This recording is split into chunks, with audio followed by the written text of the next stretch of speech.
Ya pemirsa, kebalangan menimpa seorang bocah 11 tahun, Muhammad Fahri Asidik. Tubuh anak lelaki ini mengidap penyakit langka bernama osteogenesis imperfecta.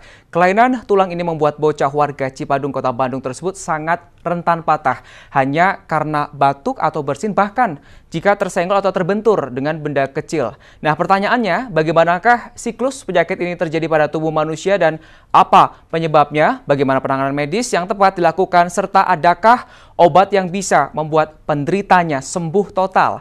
Apa osteogenesis imperfecta? Itulah topik perbincangan kita di sore hari ini dalam iNews Jabar. Dan untuk membahas terkait dengan topik tersebut, kami sudah menghadirkan satu orang narasumber. Saya akan perkenalkan, beliau adalah Dr. Yoyos Dias SPOTK, selaku dokter spesialis ortopedi dari Rumah Sakit Hasan Sadikin Bandung. Selamat sore, Dr. Yoyos.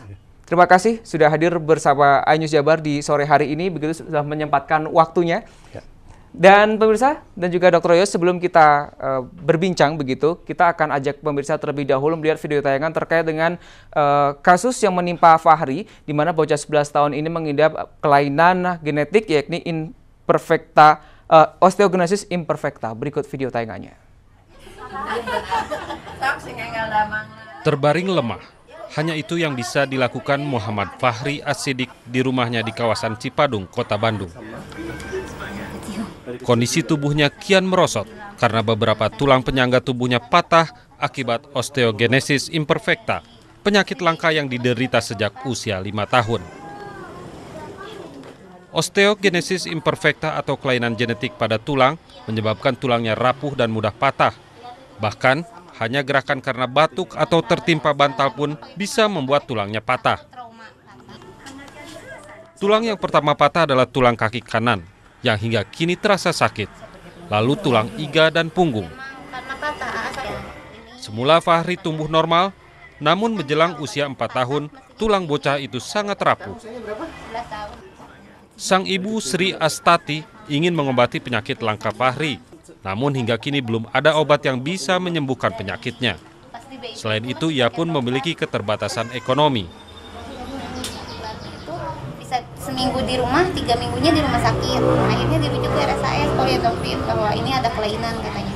Dari situ ada ketahuan nama jenis penyakit tulangnya osteogenesis, cuman waktu itu belum ada obatnya dan kita disuruh pulang lagi aja.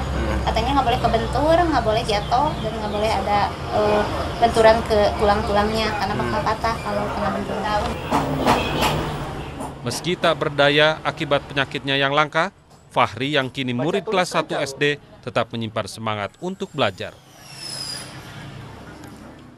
Jika saja ada bantuan dari para dermawan, mungkin mimpi meraih masa depan yang indah bisa terwujud bagi bocah penderita penyakit langka ini.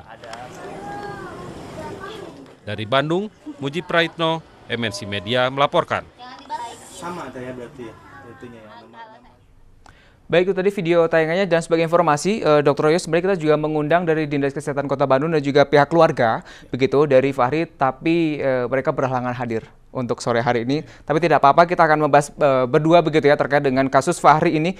Yang ingin saya tanyakan pertama kali, ini memang Fahri yang kita ketahui adalah dia melakukan rawat jalan begitu ya di RSAS. Anda menangani langsung, Dok, untuk kasus Fahri ini? Ya, saya begitu mengetahui ada booming ya berita mengenai Fahri ini, saya mencoba mengikuti menanyakan filing yang di bagian ortopedi saya. Ternyata kami tidak ada file mengenai beliau itu, mengenai Fahri itu. Jadi saya mengikutinya dari berita-berita ini gitu. Tapi Anda mengetahui ya, artinya kalau terkait perkembangannya begitu selama ini Fahri ini rawat jalan, Anda mengetahui itu sudah sejauh mana? Setahu saya Fahri itu dibawa oleh orang tuanya ke bagian Departemen Ilmu Kesehatan Anak ya, ya di Hasan Sadikin. Dan itu pun kalau saya lihat-lihat lagi di internet, katanya terakhir 2009, jadi sudah saat dia usia 4 tahunan gitu ya. Jadi sekarang setelah 11 tahun artinya ada sekitar 7 tahun begitu ya. Akhirnya kembali lagi berobat, rawat jalan kembali, Anda ketahui seperti itu di usia yang 11 tahun ini. Oke, baik. Lalu untuk kontrol rutin periodiknya memang seharusnya untuk kasus Fahri khususnya ini berapa lama atau setiap bulan kah?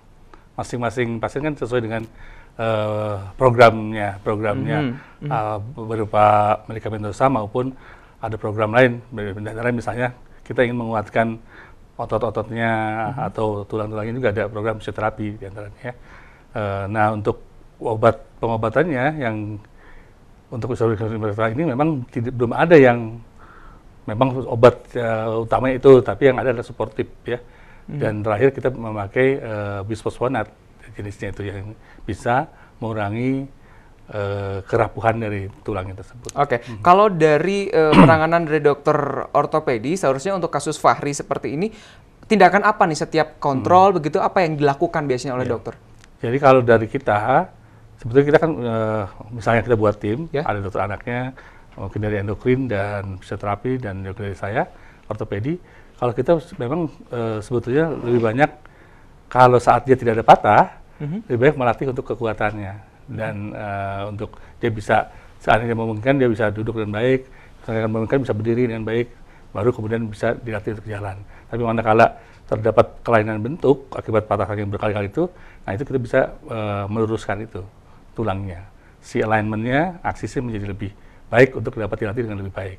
Oke, dan untuk kasus Fahri begitu ya, ini apakah untuk kelainan ini seperti kalau kita tahu katakanlah penyakit-penyakit lain, katakan seperti kanker misalnya ada stadium, ada tingkatan begitu ya. Kalau untuk osteogenesis imperfecta khususnya pada Fahri ini yang Anda ketahui sudah sampai, kalau kita lihat ini kan kita punya empat klasifikasi ya.